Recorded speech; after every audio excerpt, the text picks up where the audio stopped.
Some tips to protect your social media accounts. Use a strong, unique password and enable two-factor authentication. Be careful what you share online, especially personal information like full name, address, and phone number. Limit the personal information you include in your profile. Be cautious when accepting friend or follower requests from people you don't know. Avoid clicking on suspicious links or downloading attachments from unknown sources.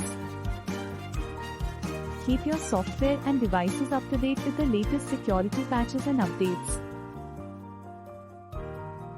Watch out for phishing scams and other types of social engineering attacks.